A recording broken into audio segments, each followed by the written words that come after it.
Bismillahirrahmanirrahim. Salam əziz izləyicilər. Yəqin ki, siz 2024-cü il oktyabr ayında Azərbaycanda, Bakıda yağan yağış nəticəsində Bağırov mostu kimi tanınan yerdə, bu Heydər Əliyev prospektində yerləşir və Nərimanov rayon ərazisinə düşür. Orada 2 nəfərin deməli yağış nəticəsində o körpünün su bastı və 2 nəfər də orada dünyasını dəyişdi. Bunu xatırlayırsınız. Sizcə Azərbaycanda kimlər bu hadisə ilə bağlı cinayət işinin açılıb-açılmaması ilə haqqında düşündü, hökumətə sual ünvanladı və ümumiyyətlə bu hadisə ilə bağlı, yəni bu artıq ənənə halını almış bir hadisədir. Azərbaycanda biraz yağış yağan kimi qeyri-sabit hava şəraiti deməli ifadəsini gündəmə gəlir və güya başqa ölkələrdə qeyri-sabit hava şəraiti baş vermirmiş, ancaq elə Azərbaycanda qeyri-sabit hava şəraiti baş verirmiş və bütün problemləri, bütün deməli bu problemi yaradan səbəbləri atırlar qeyri-sabit hava şəraitinin üzərinə. Bu qeyri-sabit hava şəraiti kimdirsə, nədirsə, bu görünür ancaq Azərbaycanla düşmənçilik eləyir. Atırlar deməli bu qeyri-sabit hava şəraitinin üzərinə və hər şey qapanır, bağlanır. Və əziz izləyicilər, bu mövzu yenidən aktualdır. Bu keçən gecə yenə də Bakıya güclü yağış yağıb. Ümumiyyətlə yağış yağıb. Yağışın biz Almaniyada yaşayırıq və Almaniyada demək olar ki, həftələrlə yağış yağır və biz heç bir yerdə, heç bir küçədə deməli hər hansı bir yağış suyunun toplantısını görə bilmərik. Və bunu ona görə həm də deyirəm ki, Azərbaycan bu günlərdə həm də Avropaya, xüsusən Almaniyaya deməli yumruq göstərir. Amma öz ölkəsində yağış suyunun yaratdığı suyu deməli gölməçələrlə bağlı olan problemləri həll eləyə bilmir. Əziz izləyicilər, bu əslində Azərbaycan üçün bir faciədir. Faciə əslində Azərbaycan hakimiyyəti, İlham Əliyev hakimiyyətinin özüdür. Azərbaycan üçün ən böyük faciə İlham Əliyev hakimiyyətidir. Biz baxın, deməli, bütün televiziya kanallarında, mediada zaten müstəqil media artıq sıradan çıxarılıb, artıq barmaq sayı qədər deməli, müstəqil qələm sahibi, şəxsi olaraq qələm sahibləri Azərbaycanda var idi. Onlar da ya çəkildilər deməli, özlərinə, yəni heç bir şey yazmırlar, ya da ki, yazanlar da həbs olundu. Yəni sonuncu şəxslər də demək olar ki, Azərbaycanda həbs olundu. Mən şəxsən də artıq müstəqil qələm sahibi aktivdən söhbət gedir. Yəni qələm sahibləri var, onlar yazmırlar, gözləyirlər filan. Amma ortada olanları, olan müstəqil qələm sahibi mən tanımıram, hökumət hamısını həbs eləyib. Ona görə mən artıq Azərbaycanda media deyəndə ancaq hökumətin yandaş mediasını nəzərdə tuturam. Yəni hakimiyyətin nəzarəti altında olan medianı. Baxırıq bütün televiziya kanallarına, ictimai kanal, digər kanallar ki, ən çox ictimai kanalda bu deməli müşahidə olunur ki, hansı ki orada ictimai problemlər, ictimai müzakirələr səsləndirilməlidir.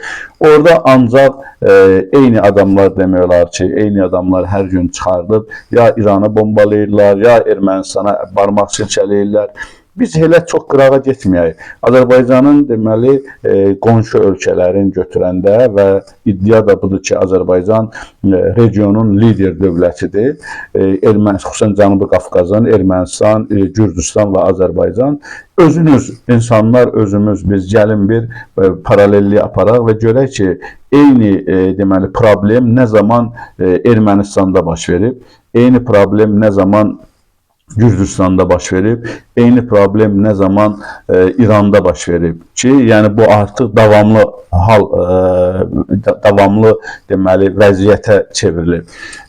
Əlbəttə ki, biz nə İranda, nə Gürcüstanda, nə Rusiyada, Azərbaycanın qonşularından söhbət gedir, nə də ki, deməli Ermənistanda. Ermənistan və ən çox müqayisə aparılır Ermənistanla, Gürcüstanla, büdcənin deməli Azərbaycan büdcəsi ilə Ermənistan büdcəsinin müqayisəsi aparılır, orduya ayrılan pulların müqayisəsi, paralelliyi aparılır filan və bundan fəxr edilir. Amma təbii ki, bu ayrı bir mövzudur ki, büdcənin iqtisadi deməli mənbələri filan bunlar ayrı bir mövzudur. Mən sadəcə konkret yağış mövzusu ilə bağlı danışmaq istəyirəm ki, nə Ermənistanda, nə Gürcüstanda heç bir halda onların paytaxt şəhərlərində, region şəhərlərində demirəm, paytaxt şəhərlərində belə bir problem, belə bir biabırçılığa mən bu vaxta qədər rast gəlməmişəm bir media adamı olaraq. Mən heç bir zaman rast gəlməmişəm ki, məsələn, İrəvanın və yaxud da Tiflisin mərkəzi küçələrində yağış belə bir vəziyyət yaratdı. Bu o deməkdir ki, əslində bir dənə hakimiyyət əgər ölkədə yağış problemini bir dənə körpü çəkə bilmirsə, yağış probleminin əlində girinc olubsa, bu hökumət hansı həyasızlıqla İrana bomba yağdırır, hansı həyasızlıqla Ermənistanı hədələyir, hansı həyasızlıqla Gürcüstanı özünü lider dövlət kimi hesab eləyir və yaxud da Avropaya deməli barmaq silkələyir. Sonra Amerika ilə bu Amerikanın dəvəti ilə və yaxud da istəyi ilə İsrail-Türkiyə arasında münasibətlərin deməli ağsaqqallığını eləyir. Bu adam öz evində ağsaqqallıq eləyə bilmirsə, öz evində adi yumurta yığmaq üçün bir kardon qabcıq düzəldə bilmirsə, bir spiska istehsal eləyə bilmirsə, bir velosiped zavodu açıb 5 gündən sonra bağlayırsa, heç bir şey istehsal eləyə bilmirsə, bu adam adi bir dənə körpü çəkib normal şəkildə oradan yağış suyunu onu dəqiqləşdirə bilmirsə, buradan yağış suyu getsin və bu problemlər yaranmasın. Bunu eləyə bilmirsə, bu adam gedib necə İsrail-Türkiyə, deməli bu hökumət İsrail-Türkiyə barışdırmasında ağsaqqallıq eləyəcək. Bu adam necə gedib İrana deməli barmaq silkələyəcək, Ermənistana təhdid eləyəcək, özünü region dövlət lider dövləti hesab edəcək. Təbii ki, bunlar hamısı xalqı aldatmaq üçün yalan məlumatlardır. Bunlar hamısı təkəbbürlü davranışlardır. Və biz indi gəlirik, əziz izləyicilər, mən istəyirəm ki, bəli, hökumət həqiqətən bir daha aydın olur ki, hökumət bir dənə körpünü tikə biləcək gücdə deyil. Azərbaycan hökumətinin bərbad vəziyyəti, Azərbaycan hökumətinin çox dərin uçurumda olduğunun ən bariz nümunəsi bundan ibarətdir ki, bəli, Azərbaycan hökuməti, xüsusən İlham Əliyevin rəhbərlik elədiyi hökumət bir dənə paytaxt Bakının düz özə mərkəzi küçəsi sayılır ora, Heydər Əliyev prospekti sayılır ora, həmən o küçə. O küçə birbaşa deməli aeroport istiqamətinə gedən küçədir və şəhərin düz mərkəzi ilə gedən küçədir. Bir mərkəzi küçədə, hələ mən Bakı kəndlərindən və yaxud da heç rayonlara keçmirəm, Bakı kəndlərində rayonlar zaten bütün günü yağış oldu, olmadı, palçıq içindədir. Deməli, sentyabrdan ta aprel ayına qədər rayonlarda yollar bərbad vəziyyətdə, palçıq içində, qışda palçıq, yayda da toz torpaq. Bunları biz heç danışmırıq. Biz elə Bakıdan danışırıq ki, bu günə qədər milyardlarla deməli vəsait Bakıya sərf olunub. Bakının abadlaşdırılması, Bakıda yeni binaların tikilməsi, ümumiyyətlə Bakı ilə bağlı sərf olunub. Yaxşı, bir hökumət əgər mərkəzi küçədə bir dənə normal körpü tikə bilmirsə, normal most tikə bilmirsə, bu hökumət artıq dərənin uçurumun lap dibində olduğunu açıq göstəricidir və bu hökumət dərhal istifaya getməlidir. Bu balaca bir məsələ deyil. Bu oktyabr ayında eyni yerdə deməli bir hadisə baş verir, yağış yağır və təbii ki, görürsünüz, əgər yayda eyni hadisə baş vermir, normalda təbii qaydalardır bu. Yaz aylarında, payız aylarında normalda yağış yağmalıdır. Normal yağış yağıb yazda, payızda, oktyabr ay, payız, indi də yaz. Bu aylarda yağış yağır. Yağış yağan kimi mərkəzi küçə dayanır və böyük bir gölməçəni deməli xatırladır. Yəni hətta orada avtomobillər tam suyun altında qalır. İnsanlar orada suda boğulurlar. Yəni o qədər su var ki, orada suda boğulurlar. Belə bir vəziyyət həqiqətən hökumətin istifasına səbəb ola bilən vəziyyətdir. Əziz izləyicilər, Bu məsələdə mən istəyirəm ki, deməli xalqın təpkisindən haqqında da danışaq. Baxın, mən o televiziya məsələlərini, verilişlərini boş yerə demədim. Deməli, televiziya verilişlərindəki hakimiyyətin bu cür uydurma yalanlarla, deməli, özünü orada çox yüksək səviyyədə, biliyorsun, İlham Əliyev oturdu, bir neçə yerdən heç məlum da deyil, həmən adamlar, həmən jurnalistlər hardan gətirilirlər, müxtəlif yerlərdən jurnalistlər gətirib toplayırlar, onlara müxtəlif böyük başından böyük suallar verirlər. İlham Əliyev də bir dənə böyük amiranə duruş alır və o sualları deməli cavablandırır və bunu ingilis dilində eləyirlər ki, güya ingilis dilində bu beynəlxalq media içindir. Bunlar hamısı xalqın aldanılması üçün deməli ortaya atılan manevrlərdir. Bunlar xalqı aldatmaqdan başqa bir şey deyil. Nə yazıq ki, Azərbaycan xalqı da bunların hamısına aldanır. Azərbaycan xalqı bugün İlham Əliyev xalqa necə xidmət edir, hökuməti necə idarə edir, dövləti necə idarə edir, insanların, vətəndaşların problemini necə həll edir məsələsinə yanaşmırlar. İlham Əliyev ingilis dilində danışdı, rus dilində təmiz danışdı, sözü ilə bu adam savadlıdır, fikri ilə yanaşırlar məsələyə. Bu da böyük uçurumdur, böyük yanlışdır və çox yazılar olsun ki, nə Azərbaycan xalqı, nə Azərbaycan hakimiyyəti deməli, təbii ki, biz bu hakimiyyəti qeyri-legitim və qəsbkar hakimiyyət hesab edirik. Mən şəxsən öz fikrimdir. Bu qanuni hakimiyyət deyil. Azərbaycan hakimiyyəti deməli qeyri-legitim, Əliyev hakimiyyəti qeyri-legitim hakimiyyətidir. Qan üzərindən deməli cinayət yolu ilə hakimiyyətə gəlmiş, hökuməti ələ keçirmiş, iqtidara daha doğrusu gəlmiş bir qrupdur. Və insanlar da nə yazıq ki, bunu aldadırlar. Deməli, hakimiyyət aldatmaqla məşğul İnsanlar da aldanmağa meyillidirlər. Azərbaycan xalqının əsl problemi bundan ibarətdir. Dediyim kimi, əziz insanlar, əziz izləyicilər, bu faciədir. Deməli, ən azı orada keçən il oktyabr ayında dünyasını dəyişən 2 gəncin yaxınları hardasa gördünüzmü etiraz etsinlər, desinlər ki, axı niyə mənim övladım deməli şəhərin mərkəzində gölməçədə boğulmalıdır? Bu hansı ölkədə belə bir hadisə baş verir? Niyə belə bir deməli vəziyyət baş verməlidir?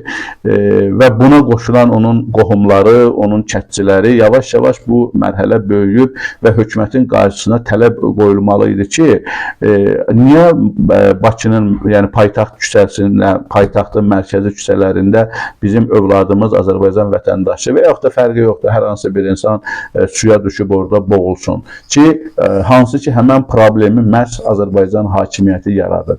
Çünki orada problem nədən ibarətdir? Problem ondan ibarət. Böyük bir qasırğa deyil, böyük bir deməli fəlakət deyil. Düz paytaxtın mərkəzində körpü çəkiləndə onun su xəttləri düzgün istiqamətləndirilməyib, düzgün qoyulmayıb və orada ayrılan məbləğ kifayət qədər yeyilib və ona görə də deməli bu problem yaranır. Amma əgər orada o körpünün çəkilməsi standartlara uyğun olsaydı və körpü üçün ayrılan vəsait deməli yerinə istifadə olunsaydı, daha doğrusu təyinatı üzrə istifadə olunsaydı, bu problem də yaranmazdı. Bunun üçün bu hadisə baş verən kimi əslində cinayət işi açılmalı idi və orada işləyən fəhləsindən tutmuş da mühəndisinə qədər və iş layihə rəhbərinə qədər o işi həyata keçirdən deməli firmaya qədər o işi, hansı ki o işi deməli hansı təşkilat, hansı firma həyata keçirirsə ona qədər və o sifariş verənə qədər hamısı məsuliyyətə cəlb olunub və bu hadisənin səbəbi diaqnostika edilərək deməli günahkarlar cəzalandırılmalı idi. Amma biz bunun heç birini görmədik, görə də bilmərik. Çünki hakimiyyətin özü başdan ayağa korrupsiyanın içindədir. Hakimiyyət özü məhz elə İlham Əliyev başda olmaqla özü cinayətkardır. Baxın, əziz izləyicilər, dediyim kimi, burada təkcə hakimiyyət yox, həm də xalqın ibrət almaması, xalqın biganəliyi, hakimiyyətin təbii ki, bu cinayətlərə davam etməsi, xalqın da sadəcə elə bir sanki Azərbaycanda, paytaxtın mərkəzində belə bir hadisə baş verir, sanki uzaq Afrika ölkəsində deməli, hər hansı bir hadisə baş vermiş kimi biz bu xəbərləri oxuyuruq, bu xəbərləri dinləyirik. Heç bizim qəlbimiz də incimir çoxumuzun və yaxud da belə halların normal olduğu kimi qəbul edirik və s. Amma əslində bunlar heç biri normal deyil. Çünki biz ibrət götürmürük. Çünki biz əgər ibrət götürsək, əgər bu hadisələrdən dərs çıxarsaq, nə hakimiyyət dərs çıxardır bu hadisələrdən, nə xalq bu hadisələrdən ibrət götürür, dərs çıxardır. Çünki nəticə nə olur? Nəticə hakimiyyət azğınlığını davam edir, cinayətlərini davam edir, xalq və içkilərini çoxaldır. Baxın, bax, ibrət Allah Quranda deməli dəfələrlə ibrətlə bağlı, dərs çıxartmaqla bağlı bizə tövsiyələr edib, bizə deməli göstərişlər verib, etdiyiniz əməllərdən, pis əməllərdən ibrət götürün, başqalarının pis əməllərindən dərs götürün, siz onları etməyin və s. və s. Kifayət qədər ayələr var, hədislər var, tövsiyələr var, deməli bu barədə ibrətamiz hekayələr var filan ki, bu hadisələr ona görədir ki, bu deməli məsuliyyətsiz yanaşan insanlar hakimiyyət cinayətindən əl çəksin, İçki verəndə içkilərini azaltsın. Amma biz bunun heç bir halda ibrət götürmürük, heç bir halda bu məsələləri özümüz üçün dərs çıxartmırıq. Elə olduğu kimi davam edirik və buna görə də hakimiyyət azğınlığını və cinayətlərini çoxaldacaq, xalq da isə içkilərini çoxaldacaq. Bunlar bax bu anlamdadır. Çünki əgər bir ölkədə cinayət varsa, azğınlıq varsa, mütləq onun qurbanları da var. Yəni qurban olmadığı yerdə cinayət və azğınlıq ola bilməz ki, bu məntiqi bağlılıqdır. Ona görə də hakimiyyət bu cür cinayətlərini və azğınlıqlarını davam etdikcə xalq da içkilərini çoxaldacaq, xalqın da qurbanları çoxalacaq. Yəni bütün hallarda söhbət təkcə şeydən getmir ki, ölüm hadisəsi ilə getmir ki, ölüm hadisəsi olmasa da mənəvi problemlər var, maddi ziyanlar var. İndi bu yağış suyunun orada normal şəkildə axıb dənizə getməməsi, yəni orada qalması nə qədər insanın avtomobillərinə ziyan vurur, nə qədər insanların avtomobilləri o suyun içində qalır. Bunlar hamısı maddi ziyanlardır. Digər maddi deməli ziyanlar ortaya çıxır. Özdə belə bir vəziyyət var. Bakı elə bir yerdədir ki, dənizin düz sahilindədir və oradan normal şəkildə bir kanalizasiya sistemi qurub, həmən yağış suyunun normal şəkildə dənizə tökülməsi çox əlverişlidir. Bakı elə bir yerdə deyil ki, onun kanalizasiya çıxışı deməli məhdud olsun və biz bunu hardasa belə başa düşmək olar. Bakı elə bir vəziyyətdə ola bilər ki, onun kanalizasiya çıxışları məhdud ola bilər və burada belə bir problemin yaranması hardasa insanlar anlamağa çalışar. Amma Bakının kanalizasiya çıxışları məhdud deyil. Bakıda sadəcə normal bir kanalizasiya sistemi qurmaq lazımdır ki, yağış suyu və digər axıntı sular rahatçılıqla dənizə tökülsün. Baxın, yenə deyirəm, bu hakimiyyət, bu deməli İlham Əliyevin rəhbərlik elədiyi hakimiyyət və qruppa, daha doğrusu bir dəstə, qruppa, bunlara tam hakimiyyət də demək adamın dili gəlmir. Bunlar ölkədə, nəinki bütün ölkədə, zaten Bakının kətlərində demək olar ki, kanalizasiya yoxdur. Bu illərdir bu mövzu müzakirə olunur. Bakının kətlərində kanalizasiya sistemi yoxdur və yayda xüsusən deməli kəndlərin deməli əksəriyyətində o ayaq yolu anbarlarının qoxusundan o kəndlərə getmək olmur. Bu problem bilirsiniz nə boyutda. Bu əslində Bakına ayaq yolu qoxusunu, ayaq yolu anbarlarından gələn qoxu bu hakimiyyətin qoxusudur. Baxın, Azərbaycanda hakimiyyət eyni qoxunu verir. Əslində o ayaq yolu anbarlarından gələn qoxu hakimiyyətin qoxusudur. O ayaq yolu qoxusu deyil. Çünki hakimiyyət bu problemi həll edə bilmirsə, deməli heç olmasa özün qınına çəkilib və daxili problemləri ilə məşğul olmalıdır, ən azı. Yəni, heç olmasa öz aybının biraz üstünü örtməlidir, sonra gedib kimlərəsə barmaq yerləsin, kimlərəsə əl silkələsin və s. Əziz izləyicilər, mən Qurandan bu mövzuda öyüd nəsihətlə bağlı istəyirəm bir ayə oxuyan və sözümü bundan da yekunlaşıram. Allah Teala Quranda öyüd nəsihətlə bağlı deməli bir ayə buyurur. Təqribən Tövbə surəsinin 126-cı ayəsində Bismillahirrahmanirrahim. أَوَلَا يَرَوْنَ أَنَّهُمْ يُفْتَنُونَ فِي كُلِّ عَامٍ مَرَّةً أَوْ مَرَّتَيْنِ ثُمَّ لَا يَتُوبُونَ وَلَا هُمْ يَذَّكَّرُونَ. Allah buyurur ki, onlar ildə bir-iki dəfə, deməli, onları il ərzində bir-iki dəfə giriftar olduqları, yəni bəlaya giriftar olurlar. Həmən o bəlaları görmürlərmi? Yəni, il ərzində bir-iki dəfə giriftar olduqları bəlaları görmürlərmi? Allah Quranda sanki bizə xitab eləyir bunu. Yəni, təsəvvür edin, oktyabr ayında bir bəla, aprel ayında bir bəla. Yəni, ümumi götürəndə təqribən 5-6 ayın içərisində, bu da ildir, deyilsə, ilin tamam olmamışdan 2 dənə böyük bir bəla gəldi Bakıya. Bu bəladır, yağış suyu gəldi, o qədər fəsadlar verdi, o qədər problemlər yaratdı. Allah deyir, siz elə, onlar deyiləndə mən bunu sizə kimi də deyə bilərik. Siz il ərzində bir-iki dəfə sizə düçar olan, sizə tərəf gələn bəlanı görmürsünüzmü? Amma sonra buyurur ki, beləliklə onlar yenə də tövbə eləyib ibrət götürmürlər, dərs almırlar bu bəlalardan. Yəni, əslində Allah bu bəlalardan ibrət olsun deyə bəlalar göndərir ki, insanı ayılsın. İnsan, deməli, bu etdiyi əməllərdən oyansın ki, bu şillə mən hardan dəydi, bu bəla hardan gəldi mənə. Burada açıq şəkildədir. Azərbaycanın mərkəzində, paytaxt Bakıda yağış sularının yaratdığı problemdən adam ölür, yüzlərlə, minlərlə insan əziyyət çəkir, maddi ziyana düşürlər. Amma o ziyana düşmüş, qurban vermiş, əziyyət çəkmiş xalq yenə də bunun hesabını hakimiyyətdən sormur. Hamı bilir ki, Bağırov körpüsündə və şəhərin digər mərkəzi yerlərində ki, yağış suları orada gölməçə şəklini alır. Bunların əsas problemi kanalizasiyanın olmamasıdır və yaxud da kanalizasiya sisteminin düzgün işləməməsidir. Kanalizasiya sistemində o boruların diametrlərinin uyğun olmamasıdır. Və ora düzgün qoyulmaması. Çünki orada bunlar çünki hamısı hesablanmalıdır. Bağırov mostunda qoyulan o kanalizasiya, tikilən kanalizasiya hansı diametrdə boru qoyulmalıdır? Bunlar adi, yəni bu körpü sistemində, kanalizasiya sistemində əlifbadır. Bunu bilməyən adam, mühəndislər bu işə ya cəlb edilirlər, ya da ki, burada böyük yeyintilər var. Bunu hamı bilir. Bunu niyə biz bilməmək kimi göstəririk və bunu niyə biz təbiətin üzərinə atırıq? Niyə biz bunu qeyri-sabit hava şəraitinin üzərinə atırıq? Nə hadisə baş verir? Hansı qeyri-şey, hansı qaçırıq olub, hansı külək olub, hansı böyük bir təbii fəlakət olub ki, deməli, orada bütün strukturu sıradan çıxardı və nəticədə bu baş verir. Heç biri olmayıb, sadəcə yağış yağıb.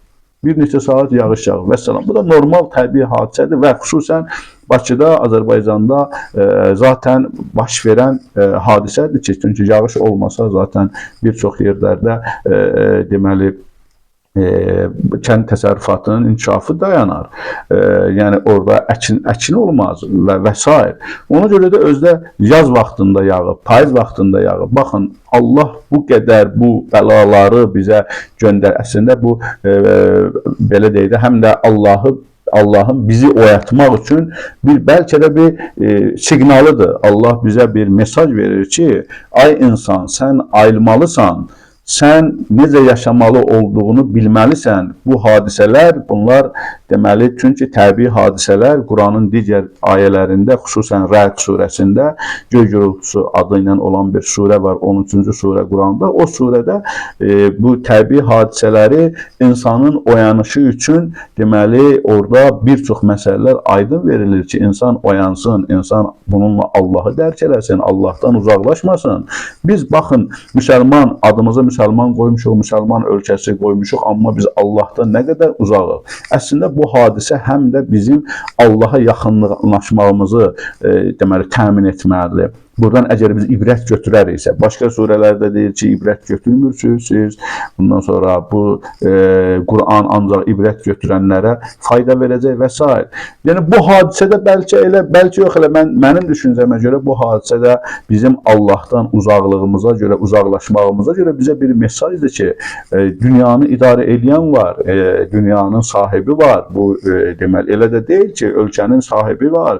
Ölkənin də sahibi elə təkcə İlham ölkənin sahibi deyil, ölkənin sahibi Allahdır, mütləq mənada. Mütləq mənada ölkənin və dünyanın sahibi var. Biz ölkənin və dünyanın sahibinə qarşı, sahibinə daha doğrusu tərəf qayıdış etməliyik. Amma bizim Azərbaycan vətəndaşı olaraq bizim deməli dünyanın və ölkənin mütləq sahibindən qaçış prosesimizdir bu. Bu qaçış prosesini bəlkə dayandırmaq üçün, qayıdış prosesini təmin etmək üçün bu hadisələr baş verir. Bu cür ibrətlər biz götürmək əvəzinə yenə də susqunluq, yenə də öz keyfimiz, indi bu işlər bir neçə gündən sonra dayanacaq və xəbər bülletenlərindən də bunlar çıxarılacaq. Yenə də mediada, yenə də televiziyalarda çal oynasın və Azərbaycan mənəviyyatına, xüsusən dinə, ideologiyaya, bizim milli dini ideologiyalarımıza zidd olan televiziya proqramları və s. yenə də biz onlarla məşğul olacaq, heç bir ibrət olmayacaq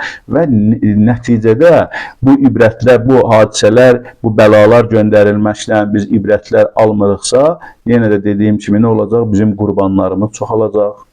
Bizim üçün təhlükələr artacaq və nəticədə qurbanlar çoxaldıqca, təhlükələr artdıqca bunun sonu isə ümumilikdə bir məhvdir, ümumilikdə bir xalqın məhvidir. Allah inşallah an verirəm ki, öz böyüklüyü xatirinə bizə agahlığında, bizim bəsirət tapmağımızda bizə yardımcı olsun. Vəssalamu aleykum və rəhmətullahi və bərəkatuhu.